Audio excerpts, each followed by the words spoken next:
તમે ગામના ઉપસરપંચ છો, તમારી પ્રાથમિક શાળામાં જે આખી ઘટના ઘટી છે, આ ઘટના આખી શું છે? ઘટના તો અમને ગઈકાલે વાલીઓ દ્વારા ગ્રામ પંચાયતને અરજી આપી છે કે સ્કૂલની અંદર છોકરાઓને બ્લેડના મારેલીના કાપા છે અને એકબીજા માર્યા એવું શિક્ષકો દ્વારા કહેવામાં આવ્યું. એટલે અમે પહેલા તો વાલીઓને કીધું, તમે કાંઈ ફરિયાદી કે શિક્ષકોને પૂછ્યું હતું કે અમારી જવાબદારી રહેતી નથી એવું કીધું છે અને એવું વાત કરતા હતા વાલીઓ. ત્યાર પછી અમને રજૂઆત આવી, અમે તાલુકા શિક્ષણ અધિકારી, જિલ્લા શિક્ષણ અધિકારીને અમે રજૂઆત કરી અને પીઆઈ સાહેબને કે આની તટસ્થ તપાસ થાય. તપાસમાં જે કોઈ ગુનેગાર હોય એને કાયદાકીય પગલાં એની માથે થાય, દૂધનું દૂધ ને પાણીનું પાણી થાય. છોકરાઓનો એકબીજાનો કોઈ એકબીજાએ મારી હોય તોય પણ એ તો એનું તપાસનો વિષય છે, એટલે તપાસમાં જે કાંઈ આવશે એ આવશે, બધું હશે. કેટલા વિદ્યાર્થીઓ છે આને? 20-25 તો પાકા, એથી વધારે પણ હોઈ શકે. કેટલાથી કેટલા ધોરણ? 5 સ્કૂલ તો છે 1 થી 8 ધોરણની, પણ એમાં 5 થી 8માં આ બનાવ બનેલો છે. તમારે ત્યારે કઈ રીતે? કાલે અમને વાલીઓ દ્વારા અરજી ગ્રામ પંચાયતને આવી એટલે અમને ખ્યાલ આવ્યો કે આ સ્કૂલમાં આવું બનેલું છે. તમને શું લાગે છે આમાં? મોબાઈલના વળગણને કારણે? એ તો આખો તપાસનો વિષય છે. તપાસમાં જે કોઈ આવે તે તપાસનો વિષય છે. એમાં આપણે કોઈ માટે આક્ષેપ ખોટી રીતે ન કરવા જોઈએ. તમે પ્રિન્સિપાલને મળ્યા હતા કે? નહીં, હજી હું નથી મળ્યો અને પ્રિન્સિપાલને અમે મળવા પણ નથી. આની અગાઉ પણ આવું થોડું ઘણું હતું ત્યારે અમે પ્રિન્સિપાલને મળવા ગયા હતા. ત્યારે પ્રિન્સિપાલે પણ અમને એવું જ કીધું હતું કે તમે અમને ધમકી મારો છો ને એવી એને ઉપર ફરિયાદો પણ કરેલી હતી. એટલે અમે સ્કૂલમાં રસ લેવા માંગતા જ નથી એ બાબતમાં કે કોઈ મુદ્દા બાબતની અંદર એ બાબતમાં. પણ જે કાંઈ છે આ મટરની અંદર એ પાકું દૂધ ને પાણીનું પાણી થવું જોઈએ. તપાસ પૂર્ણ ત્યાં ખ્યાલ આવી જાય. તમારું નામ શું ને તમારા શાળાની જે વાલી છો તમે, પણ તમારા વિદ્યાર્થીઓ જોડે જે આખી કાપા મારવાની, બ્લેડો મારવાની ઘટના છે, શું ઘટના છે આખી? મારું નામ શૈલેષભાઈ સતાસિયા છે. મોટા મુંજીયાસર પ્રાથમિક શાળાનો વાલી છું. આ બનાવ તારીખ 19 થી 23 ની અંદર બનેલો છે, જે અમને કાલની તારીખમાં ખબર પડી. તો અમે લેખિતમાં બધી જ્યાં આપવાનું હોય આપણે પીઆઈ સાહેબ, તાલુકા વિકાસ શિક્ષણ ખાતું, મોટા મુંજીયાસર ગ્રામ પંચાયત, તેને તમામને અમે લેખિતમાં આપેલી છે. અને આ બનાવની અંદર એવું છે કે શિક્ષકો એની જવાબદારીમાંથી છટકે છે. અમે જ્યારે વાલીઓએ ભેગા થઈને શિક્ષકોને કીધું કે આ જવાબદારી તમારી આવે છે, ત્યારે શિક્ષકો એવું કહે છે કે આ અમારી જવાબદારી આવતી નથી. અને આ બનાવ બન્યો ત્યાર પછી શિક્ષકોએ એક વાલીની મિટિંગ બોલાવી હતી અને અમુક વાલીને જબરજસ્તી સાઈન લીધી હતી કે આની અંદર આવા બનાવની અંદર અમારી કોઈ જવાબદારી આવતી નથી, તમારા વાલીઓની જવાબદારી હોય. તો સ્કૂલની અંદર બાળક ભણવા આવે છે તો 5 કલાકના જે ટાઈમ પીરિયડ છે 5 કલાકનો, એની અંદર જવાબદારી કોની આવે? શિક્ષકોની જ આવે. વાલીઓ કઈ સાથે તો રહેવાના નથી. હવે એ તો સ્કૂલની અંદર શિક્ષકો હોય, શિક્ષકોને ખબર હોય, વાલી તો સાથે હોતા નથી. સીસીટીવી કેમેરા છેલ્લા 1 વર્ષની આજુબાજુથી અડધા ચાલુ છે, બંધ છે. અમે અનેક વખત રજૂઆત કરી કે સાહેબ આને ચાલુ કરો, પણ કોઈ ધ્યાન દેતું નથી. વિદ્યાર્થીમાં દીકરીઓ પણ હોય? હા, આ બનાવની અંદર દીકરીઓ પણ છે. એને પણ બ્લેડો મારે? હા, પગે છે, હાથે છે મારેલી. શું ને હાલમાં તમારા બાળકવારે જે ઘટના બની છે, આખી ઘટના શું છે, તમે શું કહેવા માંગો છો? મારું નામ રસિકભાઈ રાઠોડ છે. હું એક વાલી છું, બરોબર, અને અરજદાર પણ છું, બરોબર. અમને બાળકોની જાણ થતા કે હાથના ભાગે બ્લેડ વડે જે કાપા મારેલા છે, બરોબર, એનું કારણ શું હોય શકે એ બનાવમાં 2-3 વાલીના ફોન પણ આવેલા, રૂબરૂ મળેલા, કે એકબીજાએ પૂછેલું કે ભાઈ તમારા બાળકને આવું કઈ નિશાન છે બ્લેડથી કાપા મારેલા. એના વિશે અમને બધાને જાણ થતા અમે શિક્ષકને રજૂઆત કરી. તો શિક્ષકે એક મિટિંગનું આયોજન કર્યું બીજા દિવસે, બરોબર, કે મિટિંગમાં એવો નિર્ણય લેવા માંગતા હતા શિક્ષક કે આ જવાબદારી અમારી ન હોય, બરોબર. એવા એક કોરા કાગળ ઉપર અમારી સાઈન લેવામાં આવેલી છે. એટલે મેં જો કે નથી કરી, બરોબર, 2 થી 3 બૈરા લોકોએ કરેલી છે સાઈન, કે આની જવાબદારી અમારી ન હોય, વાલીની જવાબદારી રહે, એવી અમારી પાસેથી સાઈન લીધેલી છે, બરોબર. તો ખરેખર આ સાઈન, આ જવાબદારી અમારી ન હોવી જોઈએ, માત્ર ને માત્ર શિક્ષકની રહેવી જોઈએ. સ્કૂલમાં આવી કેમ ઘટના બની? છોકરાઓ એટલા બધા કાપા માર્યા, કેટલા છોકરા માર્યા? અંદાજે 20 થી 25 બાળકોને કાપા મારેલા છે. શું તમને શું લાગે છે? હવે કારણમાં એવું છે, કોઈ બાળક બીકના હિસાબે કોઈ કહેતું નથી. અમુક કે ભાઈ ગેમના હિસાબે અમે મારેલા છે, કે અમે એવું કઈ રમત રમતા હતા. પણ બનાવ બન્યો છે શાળાના સમય દરમિયાન, બરોબર. એટલે આ જવાબદારી માત્ર ને માત્ર શિક્ષકની રહેવી જોઈએ એવી અમારી માંગ છે, બરોબર. નામ રમેશભાઈ કાળુભાઈ સતાસિયા છે. હું પૂર્વ સરપંચ છું. આજે જે આ સ્કૂલમાં ઘટના બની છે એ ઘટના 8-10 દિવસ પહેલાંની છે અને 4 દિવસ પહેલાં ધોરણ 7ના વાલીઓ, કારણ કે એમાં વધારે હતા, 8થી 10 દીકરા હતા, એટલે દીકરીઓ તો એમને બોલાવ્યા હતા અને એ વાલીઓને જાણ પણ કરેલી છે. એમાં હું પણ આવું છું, મારો પણ ભાઈનો દીકરો ભણે છે, તો હું પણ હાજર હતો અને આ બનાવને શાંતિપૂર્વક પાર પાડવામાં આવ્યું હતું.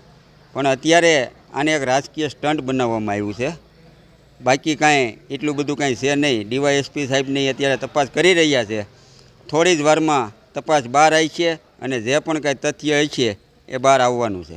હું મલ્લવિયા રમેશભાઈ, બગસરા તાલુકો ટીપીઓ ચાર્જમાં. આ મોટા મુંજેસર પ્રાથમિક શાળાની અંદર વિદ્યાર્થીઓએ સંચાની અણી કાઢવાની બ્લેડ કાઢી અને શરીરે જુદા જુદા કાપા મારેલા હતા. ત્યારે આ લોકો શિક્ષકોને ખબર પડી ત્યારે શિક્ષકોએ વાલી મિટિંગ બોલાવી. વાલી મિટિંગ બોલાવી ત્યારે મને ફોન કરી અને જાણ કરી, તો હું વાલી મિટિંગમાં હતો. ત્યારે 8થી 10 વિદ્યાર્થીઓ વાલી મિટિંગમાં ઊભા થયા હતા. ત્યારે બધું માર્ગદર્શન આપ્યું. વાલીઓએ સ્વીકાર્યું કે વાલીઓને નહોતી ખબર, શિક્ષકોને ખબર પડી એટલે તરત એને વાલી મિટિંગ બોલાવી હતી. ત્યાર પછી કોઈ પણ જાતનો પ્રશ્ન નહોતો. વાલીઓને કીધું તમને બીજું કંઈ જાણવા મળે તો તમે જાણ કરજો, પણ એ બાબતનો કોઈની અત્યાર સુધી કે આજ સુધી કોઈ જાતની ફરિયાદ આવેલી નહોતી. કાલ સાંજે 5 વાગ્યાથી આ બધી ફરિયાદ શરૂ થઈ હતી. આ તારીખે હું કેની તારીખે અથવા ટીપીઓ તરીકે હું તે દી એક જ આવ્યો હતો. બાકી કોઈ ફરિયાદ નહોતી. શાળાના આચાર્યની પણ ફરિયાદ નહોતી, શાળામાં પણ કોઈ વાલીની ફરિયાદ નહોતી ત્યાર સુધી. કાલે 5 વાગ્યા પછી ટીપીઓ ઓફિસે પીએસઆઈને સંબોધી અને નકલ રવાના કરી હતી. ખાલી મારું નામ હર્ષાબેન બાબુભાઈ મકવાણા અને હું આચાર્યમાં છું. સિનિયોરિટી પ્રમાણે મારે ચાર્જ આવે છે.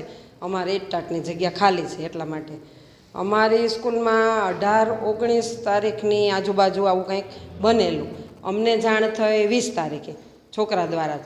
એટલે અમે તરત જ છોકરાને બોલાવ્યા અને પૂછ્યું અને તરત તે દિવસે જ અમે ગ્રુપમાં મેસેજ નાખ્યો વાલી મિટિંગ માટેનો. અને બીજે દિવસે 21 તારીખે અમે વાલી મિટિંગ બોલાવી લીધી અને એની હાજરીમાં કે ભાઈ આ કયા કારણથી આ કરે છે, કદાચ અમારી પાસે ન બોલી શકતા હોય તો વાલી હોય તો એને આ રૂબરૂમાં એ બોલી શકે એમ. તો ત્યારે તો એક જ એણે કારણ બતાવ્યું કે કોઈ આવી ગેમ એક જાતની કે ભાઈ એક કાપો કરવાથી તું તારા હાથ ઉપર એક કાપો કર તો હું તને 10 રૂપિયા આપું અને ન કર તો તારે મને 5 રૂપિયા આપવાના. આવી કોઈક ગેમમાં એ બધાય આખું ગ્રુપ છે એ હતું અને એના દ્વારા આવું બધું એણે કરેલું છે. પછી વાલીને અને એ બ્લેડ છે એ ઓલી શાર્પનરની જે હોય ને એમાંથી કાઢીને એણે કરેલું હતું. અને એ પછી વાલીને અમે બીજે દિવસે મિટિંગ બોલાવીને વાલીને હાજરીમાં અમે રૂબરૂ ચર્ચા કરી. એને કીધું કે ભાઈ આનું તમને કોઈ બીજું કારણ જાણવા મળે તો વાલે બાળકોને પૂછો. લગભગ ના એવું કાંઈ નથી, એટલું બધું કોઈ ગંભીર ઓલું નહોતું. આમ 15 હતા, પણ તે દિવસે મિટિંગ બોલાવી ત્યારે કેટલાક પછી બીકના માયરા નહોતા આવ્યા અને 10 જેટલા હાજર હતા. અમારી સ્કૂલમાં સંખ્યા છે 283ની. અમારે જ્યારે મિટિંગ બોલાવી ત્યારે અમારા કેની સાહેબ છે રમેશભાઈ માલવિયા કરીને એ હાજર જ હતા. એની હાજરીમાં જ અમે વાલી હારે ચર્ચા કરી હતી અને બધું છોકરાઓએ કબૂલી લીધું હતું કે ભાઈ આ ભૂલ છે એક જાતની અને હવે પછી અમે ક્યારેય આવું નહીં કરીએ એવું વાલી દ્વારા વાલી બેઠા હતા ને એણે કીધું વાલીની સમજાવટથી. હા, ચાલુ જ છે.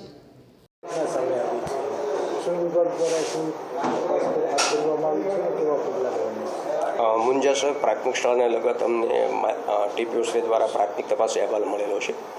10 વિદ્યાર્થી મિત્રોએ શાર્પરના બ્લેડથી પોતાના હાથ ઉપર કાપા મારવાની એક્ટિવિટી કરેલી છે. આ બાબતે કોઈ ક્રિમિનલ સાઇડ નહીં, બટ વિદ્યાર્થીના બિહેવિયરને લગત બાબત હોય એવું પ્રાથમિક દ્રષ્ટિએ જણાઈ આવે છે. અમે વિદ્યાર્થીઓ સાથે બી મળશું, કાઉન્સેલિંગ કરશું, શિક્ષકની સાથે પણ ચર્ચા કરશું, પેરેન્ટ્સની સાથે બી ચર્ચા કરશું અને ખરેખર વાસ્તવિક રીતે વિદ્યાર્થીએ કયા સંજોગોમાં અને કઈ રીતે આવું કૃત્ય કરેલ છે એ જાણીશું અને કોઈ કક્ષાએ આમાં એવી બેદરકારી ધ્યાન ઉપર આવશે તો પછી શિક્ષાત્મક કાર્યવાહી કરશું. જી, 20 બાળકો સામે આવ્યા છે આ હા, અમને પોલીસ તપાસમાં એવું સંભવ જ છે, કારણ કે અમને પ્રાથમિક તપાસ ટીપીઓ આપ્યો છે, એમાં 10 વિદ્યાર્થીઓ મેન્શન કર્યા છે. બટ ઇવન તો અમે વેરી ડિટેલમાં ઇન્વેસ્ટિગેશન કરશું. 20 વિદ્યાર્થીઓ હોય, 25 વિદ્યાર્થીઓ હોય, પણ ઘટના કઈ રીતે અને કેવા સંજોગોમાં બની અને વિદ્યાર્થીઓ આવું કરવા માટે કઈ રીતે પ્રેરાયા, એ સૌથી ઇમ્પોર્ટન્ટ વસ્તુ છે. સર ગઈકાલે જ ફરિયાદ આપી હતી વાલીઓએ, તો ગઈકાલે કેમ તપાસ હાથ ધરી? નહીં, અગાઉ તાલુકા પ્રાથમિક શિક્ષણ અધિકારી સ્કૂલની મુલાકાત લીધેલી, વાલી સાથે ચર્ચા બી કરેલી, વિદ્યાર્થીઓ સાથે કાઉન્સેલિંગ બી કરેલ છે. વાલીઓ આક્ષેપ પણ લગાવી રહ્યા છે કે શિક્ષકોએ આ વાત દબાવી હોય એવું નીકળે છે? નહીં, વિદ્યાર્થી દબાવવાનો કોઈ પ્રશ્ન ઉપસ્થિત એટલા માટે થાય નહીં એમાં કે એવી કોઈ ગંભીર ઇન્જરીનો વિષય અત્યાર સુધી ધ્યાન ઉપર આવેલ નથી. ઇવન ધો અત્યારે મેડિકલ ટીમ આવી રહી છે, એ બી ચેક કરશે. બટ સમય દરમિયાન શિક્ષકો અને ટીપીઓશ્રીએ પેરેન્ટ્સ સાથે અને વિદ્યાર્થીઓ સાથે એકવાર કાઉન્સેલિંગ અને મિટિંગ તો કરેલી છે, એટલે છુપાવવાનો કોઈ પ્રશ્ન હોય એવું જણાય આવતું નથી. આપણે તપાસ કરીશું. પ્રાથમિક શું લાગી રહ્યું છે આપણે? શિક્ષણની પ્રક્રિયામાં વિદ્યાર્થીઓને શીખવા માટેના સોર્સિસ ઘણા બધા પ્રકારના અવેલેબલ છે. વિદ્યાર્થીઓ સ્કૂલમાંથી શીખતા હોય છે, કુટુંબમાંથી, સમાજમાંથી, પડોશમાંથી, પ્રિન્ટ મીડિયામાંથી, ઇલેક્ટ્રોનિક મીડિયામાંથી ઘણા પ્રકારનું શિક્ષણ મેળવતા હોય છે. સારી વસ્તુ બી હોઈ શકે, નબળી વસ્તુ બી હોઈ શકે. તો એ મહત્ત્વની વસ્તુ એ છે કે વિદ્યાર્થીએ આ જે વર્તન કર્યું છે એ ખરેખર એ કયા સોર્સિસથી એમને જાણવા, શીખવા કે પ્રેરણા મળી છે એ અમે જાણવાની કોશિશ કરીશું. અને પછી પ્રોપર વે વિદ્યાર્થીનું માત્ર એક સ્કૂલમાં નહીં, તમામ સ્કૂલોમાં વિદ્યાર્થીનું પ્રોપર વે કાઉન્સેલિંગ થાય અને આ પ્રકારની ઘટના ન બને એ માટેની તકેદારી રાખવાના પૂરેપૂરા પ્રયત્નો કરશું. સર, અહીંયા એક ચોક્કસ ક્લાસમાં જ આ ઘટના બની છે કે અલગ અલગ ક્લાસના વિદ્યાર્થીઓ છે? સામાન્ય રીતે ધોરણ 6, 7, 8ના વિદ્યાર્થીઓ પ્રાથમિક તપાસ અહેવાલમાં મેન્શન થયેલા છે. બટ ઇવન તો એ બી અમે ડિટેલમાં દઈશું કયા ધોરણ કે કયા વય કક્ષાના વિદ્યાર્થીઓ આમાં સામેલ થયેલા છે. બંને જેન્ડરથી, છોકરા છોકરીઓ બંનેથી કે? હું શ્યોર નથી એ બાબતમાં. મને વિદ્યાર્થીની સંખ્યા મેન્શન થઈને મળેલી છે, ગર્લ્સ છે, બોય છે, એ ફર્ધર ઇન્વેસ્ટિગેશનમાં તમામ વસ્તુઓ સામેલ કરી રહીશું. Thank you.